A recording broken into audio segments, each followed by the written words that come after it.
Welcome. Welcome to the channel.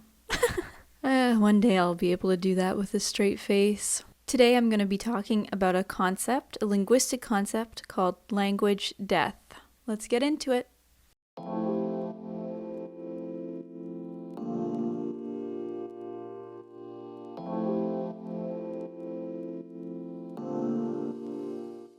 So, language death. You may be thinking, what does that mean? Can a language die? How can a language die? Well, unfortunately, I'm here to tell you, languages can, in fact, die. Language death is officially defined as when a language is no longer used as a native language. So, basically, when the last native speaker of a language passes away. Once a language is no longer anyone's native language, it's officially, technically considered dead. There's another concept called language extinction, which is when a language is no longer even a second language to anyone in the world.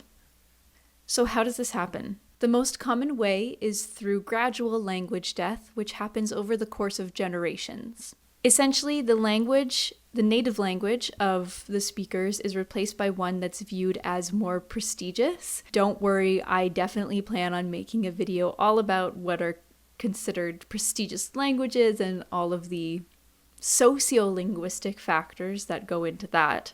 It begins by the group of speakers first learning this more prestigious language and becoming bilingual, and then through the generations losing their native language. So because I'm in Toronto, Canada, which is a huge hub for immigration in Canada, I have a lot of friends whose parents immigrated here from other countries where the native language, or maybe even official language, isn't English. So, for example, a family immigrates here from the Philippines, and the parents are bilingual in English and Tagalog. They come to Canada and they have a child. This child goes to school, goes to the doctor, talks to their teachers, their friends, all in English, and learns in English. The child can understand their parents when they're speaking Tagalog, but they can't respond back. They can maybe say a few words that they've heard here and there and that they know, but for the most part, they're not speaking Tagalog back to their parents. Then this child grows up and has a family of their own, and their children are only ever really exposed to English. They may be exposed to Tagalog when they go visit their grandparents or they're involved in cultural events, but besides that, they don't really have that much exposure to the language. Now, this is just an example. Tagalog, I don't believe, is on the verge of language death, but it's just an example to show how a language dies through generations. Language death can actually occur in many, many different ways. One of those ways is the sudden death of all of the speakers of a language, which may occur because of a natural disaster. Another way is a language being only used for really formal or ceremonial purposes, and a good example of that is Latin. Though some would argue that Latin is not dead. Maybe you hear all of this and you think, oh my god, that sucks. That's so sad. It is sad, but it's actually kind of worse than sad as well. Here in the land that we call Canada, we have a very, very horrible history of the treatment of Indigenous people. What took place here and continues to take place in less obvious ways is cultural genocide. Part of that cultural genocide was the death of Indigenous languages. Not just here in Canada, but in other places as well, where assimilation was the goal of the government. While not all of the Indigenous languages in Canada are considered dead, currently many of them are considered endangered, with their statuses being anywhere between vulnerable and critically endangered. The largest language family is Algonquin, and this family includes languages such as Cree, Ojibwe, and Mi'kmaq. This language family, as of 2016, had over 175,000 speakers. This is great for Algonquin languages, but there are many languages with as few as 20 users and some with as few as 2. When we consider gradual language death, what's concerning is that in the 2021 census, the data reported that incomplete transmission to future generations is reflected in the decrease and the aging of populations speaking these languages. In 2021, more than 20 Indigenous languages in Canada were the mother tongue of 500 or fewer people whose median age was 60 years and older.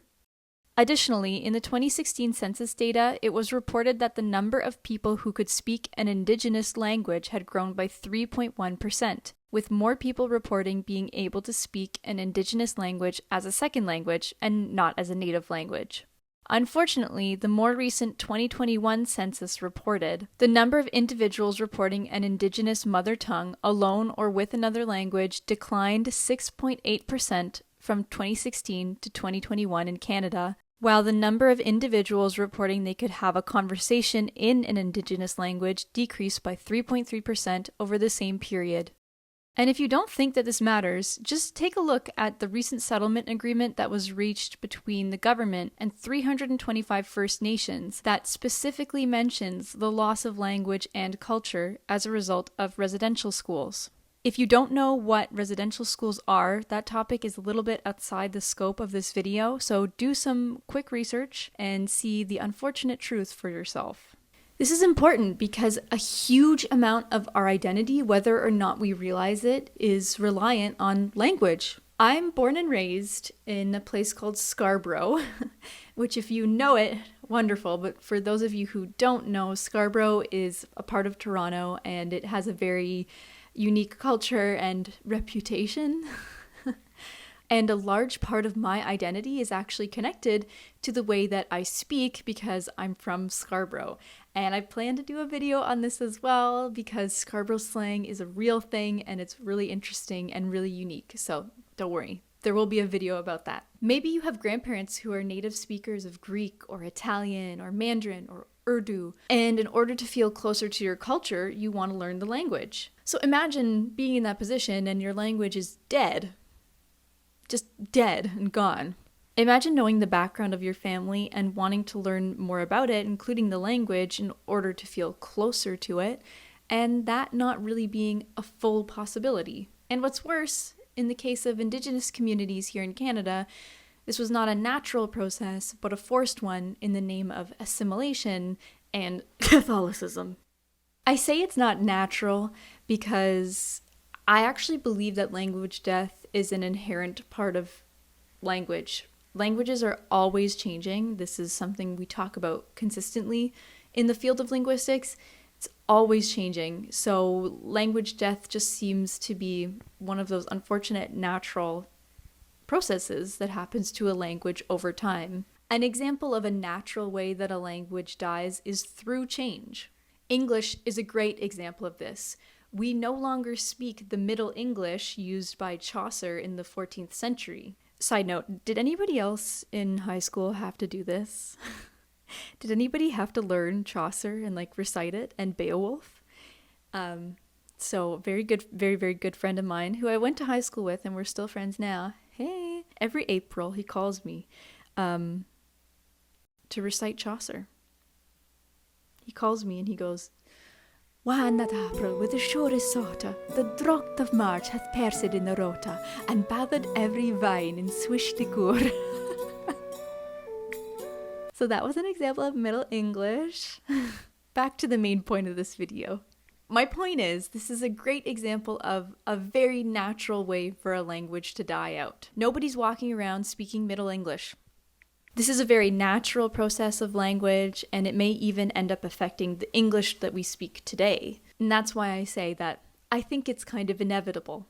So I do feel like this video has been a little bit doom and gloom. It is a very serious topic, especially when we're considering how some language deaths occur.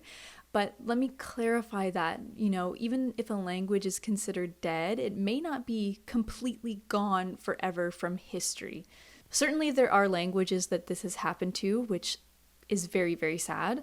But the languages that we have today, because we're more aware of this concept, we have a better chance at preserving. It may never be how native speakers spoke it, and we may end up missing certain cultural aspects as a result of that, but we still have ways of preserving and learning about these languages. Ultimately, for languages to endure, there do need to be larger systematic changes that take place for this to happen, like communities coming together to preserve the language and educational systems being set up so that you can learn the language. These are kind of big steps. I mean, if you hear all this stuff and you're like, oh man, I don't want my language to be lost, and if you're able to organize your community, oh, do it. I mean, do it. Why not do that? But if you're operating on a smaller individual scale, I would say just do what you can to learn about the language. Use the resources. If you have a relative who speaks the language, talk to them about it and try to learn from them. If you have a community around you that you can go and attend things and learn about your culture through that in a bigger way, do it. I think these are the small steps that we can take as individuals that will make a difference in preserving languages and through that, preserving and respecting our cultures. So the moral of the story is respect and love the language, embrace the culture, and learn from those around you if you're lucky enough to have people in your life who speak the language. That's all for today. Let me know what you think of this video. I have a ton of other linguistic concepts I'd love to make videos about, and if you have suggestions, let me know. I'm totally open to them, and I want to do things that you're interested in seeing, so let me know in the comments, and have a wonderful day.